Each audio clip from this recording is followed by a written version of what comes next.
अथ नवमो अध्याय। ब्रह्मा जी द्वारा भगवान की स्तुति। ब्रह्मा जी ने कहा, प्रभो, आज बहुत समय के बाद मैं आपको जान सका हूँ। अहो, कैसे दुर्भाग्य की बात है कि देहधारी जीव आपके स्वरूप को नहीं जान पाते। भगवान, आपके सिवा और कोई वस्तु नहीं है। जो वस्तु प्रतीत होती है वह भी स्वतः रूप सत्य नहीं है, क्योंकि माया के गुणों के क्षुभित होने के कारण केवल आप ही अनेक रूपों में प्रतीत हो रहे हैं। देव, आपकी चित्त शक्ति से प्रकाशित रहने के कारण अज्ञान आपसे सदा दूर ही रहता है। आपका यह रूप, जिसके नाभि कमल से मैं प्रकट हुआ हूँ, सैकड़ों अवतारों का मूल कारण है। इसे आपने सत्पुरुषों पर कृपा करने के लिए ही पहल प्रकट किया है। परमात्मन, आपका जो आनंद मात्र भेद रहित अखंड तेजोमय स्वरूप है, उसे मैं इस से भिन्न नहीं समझता। इसलिए मैंने विश्व की रचना करने वाले होने पर भी विश्वातीत आपके इस अद्वितीय रूप की ही शरण ली है। यही संपूर्ण भूत इंद्रियों का भी अधिष्ठान है। हे विश्व कल्याणमय, मैं आपका उपासक हूँ। आप मेरे हित के लिए ही मुझे ध्यान में अपना यह रूप दिखलाया है। जो पापात्मा विषयासक्त जीव हैं, वे ही इसका अनादर करते हैं। मैं तो आपको इसी रूप में बार बार नमस्कार करता हूँ। मेरे स्वामी, जो लोग वेद रूप वायु से लाई हुई आपके चरण रूप कमल केशों की गंध को अपने कर्णपुटों से ग्रहण करते हैं, उन अपने भक्तजनों के हृदय में से आप कभी दूर नहीं होते, क्योंकि वे पराभक्ति रूप डोरी से आपके पाद पद्मों को बांध लेते हैं। जब तक पुरुष आपके अभय चरण रविंदों का आश्रय नहीं लेता, तभी तक उसे धन, घर, बंधुजनों के कारण प्राप्त होने वाले भय, शोक, लालसा, दीनता और अत्यंत लोभ आदि सताते हैं, और तभी तक उसे मैं मेरेपन का दुराग्रह रहता है, जो दुख का एकमात्र कारण है। जो लोग सब प्रकार के अमंगलों को नष्ट करने वाले आपके श्रवण कीर्तन आदि प्रसंग से इंद्रियों को हटाकर लेश मात्र विषय सुख के लिए दीन और मन लालायित होकर निरंतर दुष्कर्मों में लगे रहते हैं, उन बेचारों की बुद्धि देव ने हर ली है। अच्युत उरुक्रम,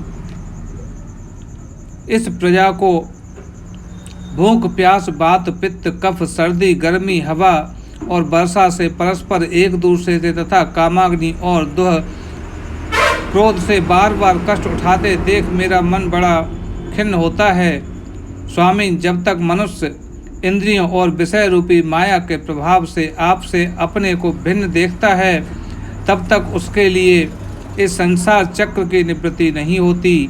यद्यपि यह मिथ्या है, तथापि कर्मफल भोग का क्षेत्र होने के कारण उसे नाना प्रकार के दुखों में डालता रहता है। देव, औरों की तो बात ही क्या है, जो साक्षात मुनि हैं, वे भी यदि आपके कथा प्रसंग से विमुख रहते हैं तो उन्हें संसार में फंसना पड़ता है। वे दिन में अनेक प्रकार के व्यापारों के कारण विक्षिप्त चरित्र रहते हैं, रात्रि में निद्रा में अचेत पड़े रहते हैं। उस समय भी तरह तरह के मनोरथों के कारण क्षण क्षण में उनकी नींद टूटती रहती है, तथा देववश अर्थ सिद्धि के सब उद्योग में विफल होते रहते हैं। नाथ, आपका मार्ग केवल गुण श्रवण से ही जाना जाता है।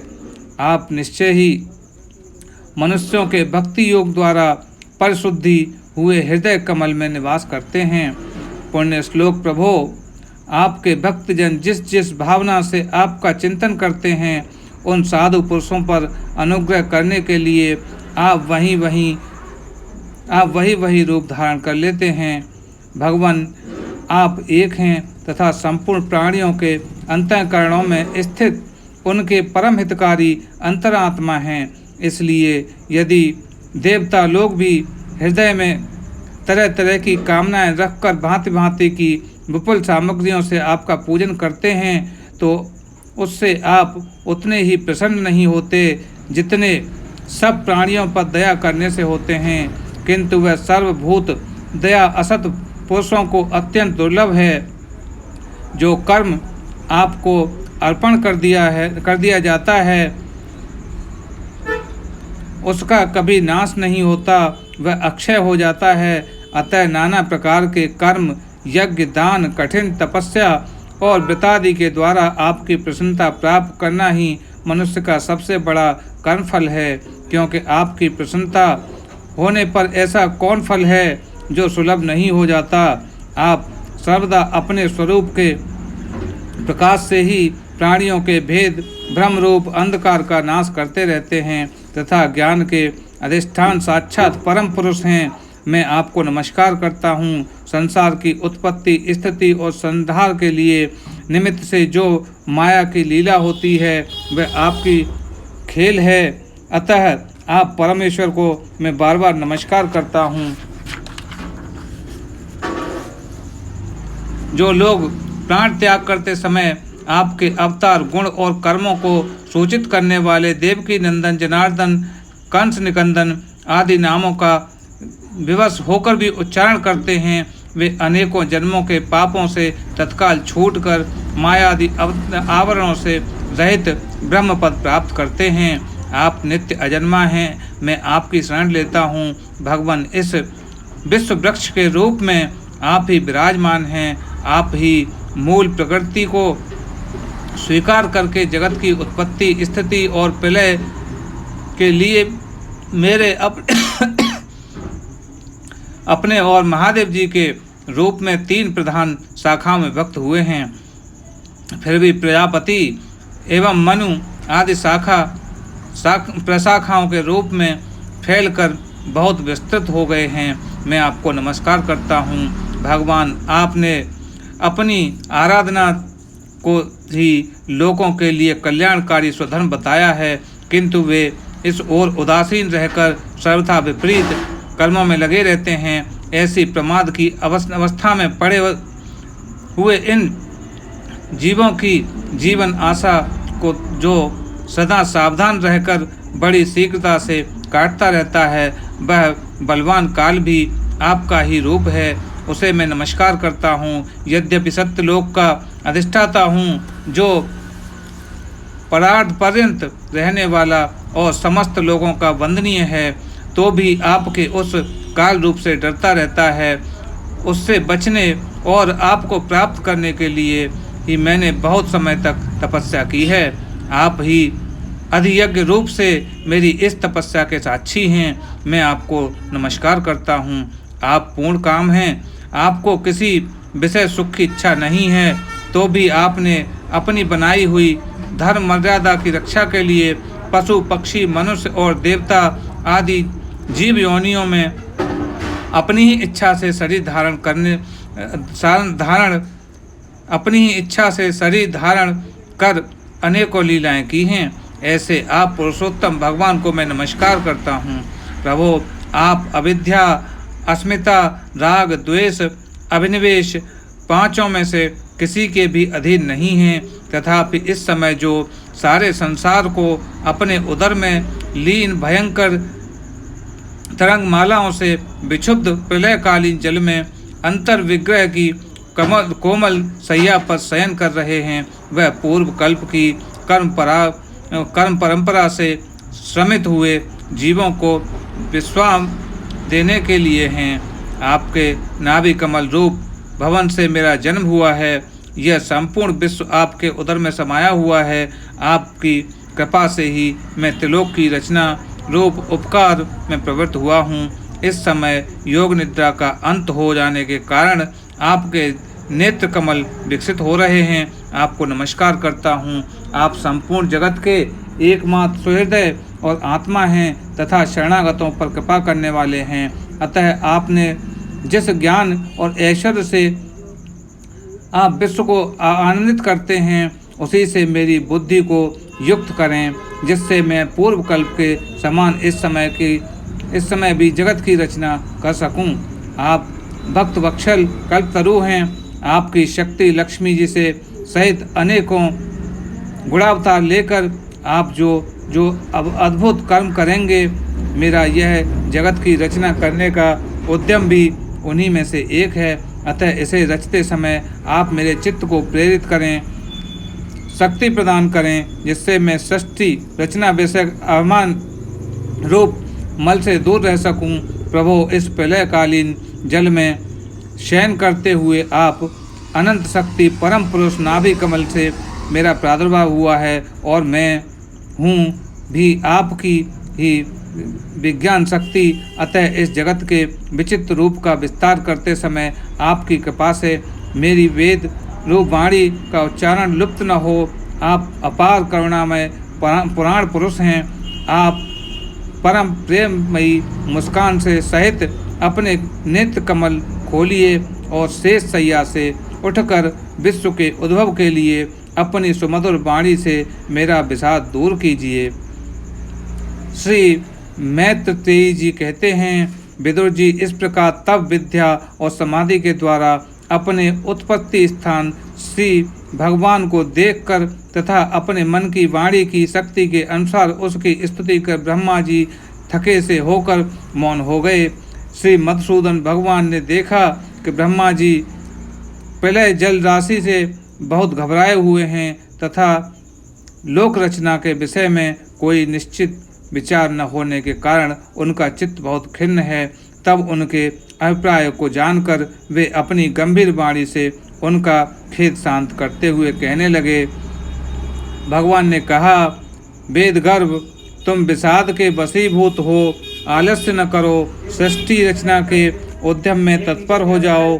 तुम मुझसे जो कुछ चाहते हो उसे तो मैं पहले ही कर चुका हूँ।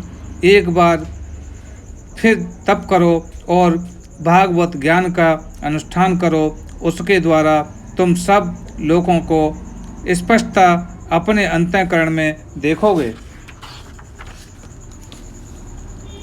फिर भक्ति युक्त और समाहित होकर तुम संपूर्ण लोक और अपने में मुझको व्याप्त देखोगे तथा मुझ में संपूर्ण लोक और अपने आप को देखोगे। जिस समय जीव काष्ठ में व्याप्त अग्नि के समान समस्त भूतों में मुझे ही स्थित देखता है, उस समय वह अपने अज्ञान रूप मल से मुक्त हो जाता है। जब वह अपने को भूत, इंद्रिय, गुण और अंतःकरण से रहित तथा स्वरूपतः मुझसे अभिन्न देखता है, तब मोक्ष प्राप्त कर लेता है। ब्रह्मा जी नाना प्रकार के कर्म संस्कारों के अनुसार अनेक प्रकार की जीव सृष्टि की रचना की इच्छा होने पर भी तुम्हारा चित्त मोहित नहीं होता। यह मेरी अतिशय कृपा का ही फल है। तुम सबसे पहले मंत्र दृष्टा हो। प्रजा उत्पन्न करते समय भी तुम्हारा मन मुझ में ही लगा रहता है। इसी से पापमय रजोगुण तुमको बांध नहीं पाता। तुम मुझे भूत, इंद्रिय, गुण और अंतःकरण से रहित समझते हो। इससे जान पड़ता है कि यद्यपि देहधारी जीवों को मेरा ज्ञान होना बहुत कठिन है, तथापि तुमने मुझे जान लिया है। मेरा आश्रय कोई है या नहीं, इससे संदेह से तुम कमलनाल के द्वारा जल में उसका मूल खोज रहे थे। सो मैंने तुम्हें अपना यह स्वरूप अंतःकरण में ही दिखलाया है। प्यारे ब्रह्मा जी, तुम जो भी मेरी कथाओं के वैभव से युक्त मेरी स्तुति की है, तो तपस्या में जो तुम्हारी निष्ठा है वह मेरी कृपा का ही फल है। लोक रचना की इच्छा से तुमने सत्गुण प्रतीत होने पर भी जो निर्गुण रूप से मेरा वर्णन करते हुए स्तुति की है, उससे मैं बहुत प्रसन्न हूँ। तुम्हारा कल्याण हो। मैं समस्त कामनाओं और मनोरथों को पूर्ण करने में समर्थ हूँ। जो पुरुष नित्य प्रति इस स्तोत्र द्वारा स्तुति करके मेरा भजन करेगा उस पर मैं शीघ्र ही प्रसन्न हो जाऊंगा। तत्व वेत्ताओं का मत है कि पूर्त तप, यज्ञ, दान, योग, समाधि आदि साधनों से प्राप्त होने वाले जो परम कल्याणमय फल हैं वह मेरी प्रसन्नता ही है। विधाता, मैं आत्माओं का भी आत्मा और स्त्री पुत्र आदि प्रियों का भी प्रिय हूँ। देहादि में भी मेरे लिए प्रिय हैं, अतः मुझसे ही प्रेम करना चाहिए। ब्रह्मा जी, त्रिलोकी को तथा जो प्रजा इस समय मुझ में लीन है, तुम पूर्व कल्प के समान मुझसे उत्पन्न कर तुम पूर्व कल्प के समान मुझसे उत्पन्न हुए अपने सर्व वेदमय स्वरूप से ही स्वयं ही रचो। मैत्रेयी जी कहते हैं, प्रकृति और पुरुष के स्वामी कमलनाथ भगवान सृष्टिकर्ता ब्रह्मा जी को इस प्रकार जगत की अभिव्यक्ति करवाकर अपने उस नारायण स्वरूप में अदृश्य हो गए।